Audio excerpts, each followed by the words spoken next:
The report makes it clear that Parliament had failed in its oversight role, even though some of the state capture allegations were in the public domain.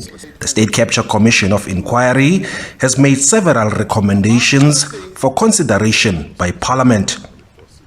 The recommendations include that Parliament must consider enacting a law protecting MPs from losing their seats for exercising their oversight role in good faith. Ministers must also be put on notice for non-compliance and be reported to the Speaker, President, and the leader of government business. There must be a track and monitor mechanism for ensuring that the executive implements parliamentary decisions. There is also a proposal for opposition MPs to chair more portfolio committees. Where there are recommendations with regard to certain members of parliament that are currently serving in either the National Assembly or the National Council of Provinces, where a certain action is being recommended by the Commission, Parliament will swiftly and immediately undertake the implementation of such recommendations. Some opposition parties have welcomed the proposal for the President and Presidency to have its own oversight portfolio committee.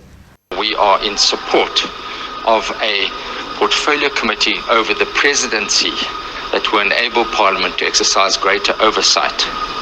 We are also in support of the finding and recommendation that more opposition parties should chair portfolio committees, such as is the case with the Standing Committee on Public Accounts. I think what we need to do is, first of all, have potentially an ad hoc committee or two ad hoc committees that can be sitting full-time to process these reports and to look through them. It's outrageous that Parliament is now empty, it's in recess, at a time when the country needs it the most, a time when the President should be standing in the House answering questions, a time when those people involved in state capture should be being hauled before committees.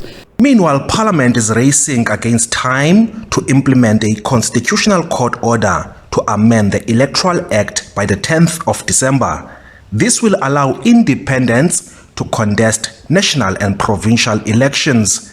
The Zondo Commission also made a recommendation for the direct election of the President, as well as the introduction of a constituency-based system. These amendments sets out to drastically change our electoral system as we know it, because it seeks to include independent candidates to contest in national and provincial elections. The Commission further recommended that the Political Party Funding Act criminalize donors that expect tenders. Ulilani Philip, SABC News.